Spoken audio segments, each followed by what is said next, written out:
It's my feel-good breakfast show. A feel-good breakfast show indeed. Welcome to Expresso. Now, we talk about a lot of stuff on the show. One of the things is art, and especially public art display.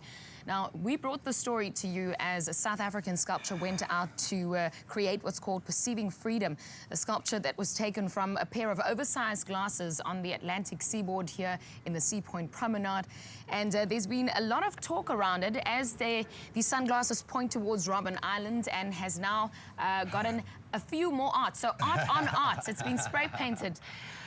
You know, I have to play devil's advocate here, and I'm sorry, and this really isn't my personal opinion. I think you don't want to be defacing art in any way, but we have created a buzz around this piece of art that I think Mandela would be proud of, the fact that there is debate, there is discussion, that as, yes, anarchistic as this group is that are defacing the art, but what they've done is they've gotten their modern message of activism out there, and they have done this before. So I'm not saying this is my position, but I am playing devil's advocate, saying that, well, yes, the original piece of art was beautiful. I had no idea what it was about, and I live in Sea Point.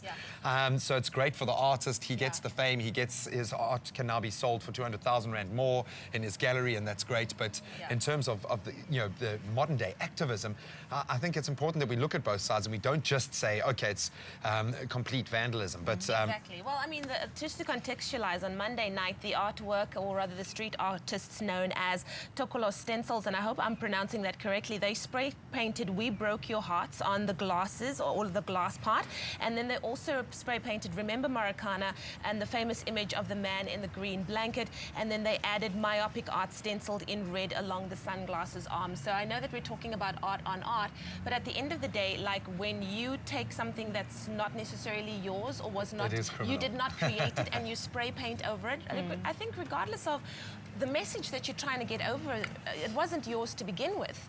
You know, I mean, imagine we just went and like did that all over the city.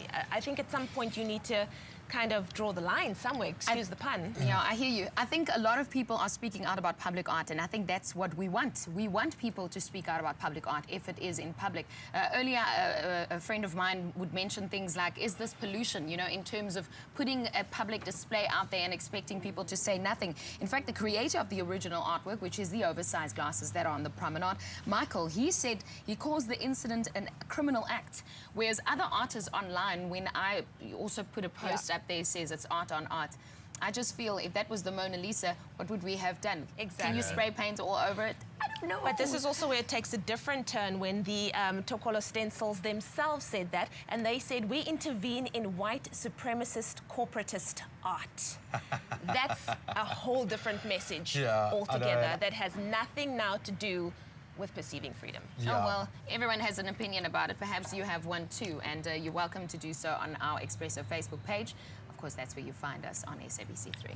Lovely talking topic. Well, we are now talking something far more positive. Future leaders who are going to shape our country in the right way.